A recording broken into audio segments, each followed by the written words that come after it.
if you want a healthy relationship, get super clear on these 5 things. So first of all, your values. What are your values? What do you value in life? That's super important as the foundation for any relationship.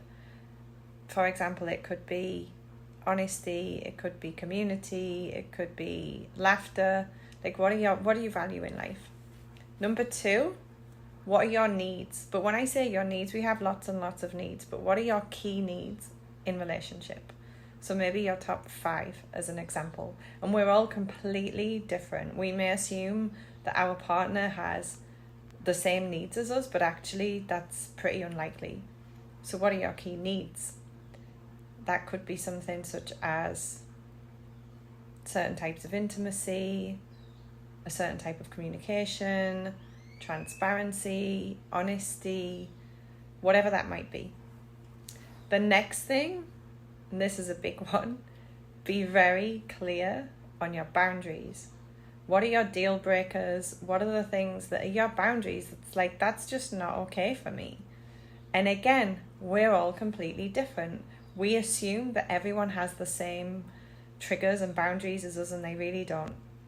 So, as an example, for me, it would be something like dishonesty, disrespect. So what are the things that if somebody crosses that boundary more than twice, as an example, then that's a deal breaker for you. Next, it's important to think about your desires. Again, we have many, many desires. And it's not to say that all of these can necessarily be met in your romantic relationship or by one person necessarily. That's a whole separate conversation. What are your desires? And for me, all of these, but particularly this one, they're very fluid. So what I might say and believe and feel right now would have probably been different 6 months ago, a year ago, definitely 6 years ago.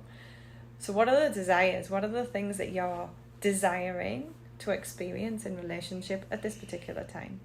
That can be anything from, people often think things like in the world of kink, but it can be anything, like really in the realm of relationships, of love, of sex. What are you desiring right now? And the final thing, of course, communication is so important. So what's your style, your preferences for communication? In my opinion, without communication, any relationship is going to fail. Like, it's pretty much the number one. If you can't communicate in a healthy way with your partner, how are you going to figure stuff out? And so in this particular case, what you need to be clear about ways of communicating, because again, we're different. For some people, they cannot handle text messages.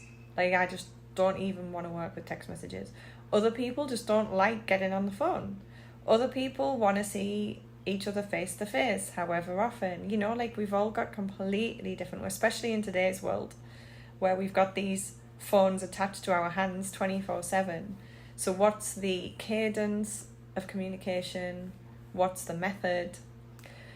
So these 5 things can really help you, first and foremost, get super clear within yourself. Like, what do I actually need? What's important to me? What's essential that if someone breaks that, I just can't do it? And that's not to say that we then have to force another person to fit that mold. It makes it a lot easier to then have our own system, first of all, when initially meeting people, of asking ourselves, is this even going to work? Like, if these are my needs, my boundaries, my values especially, someone can be amazing, handsome or beautiful and an amazing person, but if your values don't match up, forget about it. Like, it's not going to work. Absolutely not going to work.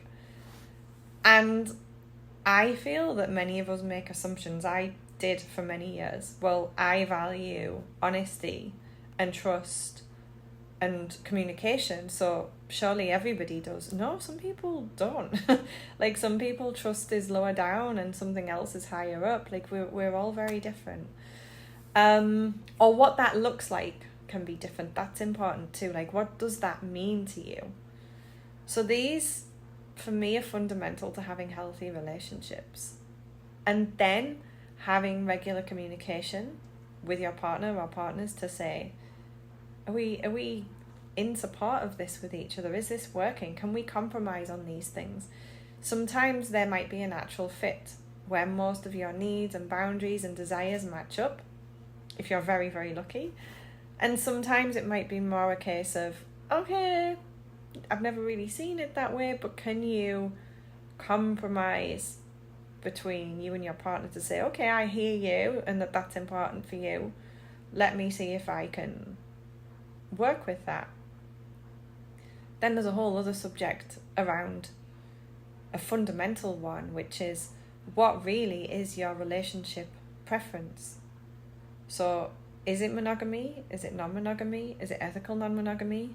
Where do you sit on that spectrum? Being super honest with yourself and your partner. Because again, I see so many people that push themselves into the box of the template of monogamy, living together, doing the things that we do, and actually for a lot of people that just doesn't work. It's not right or wrong. None of it is right or wrong in my opinion. So I'm going to do another one about that in a couple of days, but for now, sit with that. What are your values, your needs, your boundaries, your desires, and your style of communication?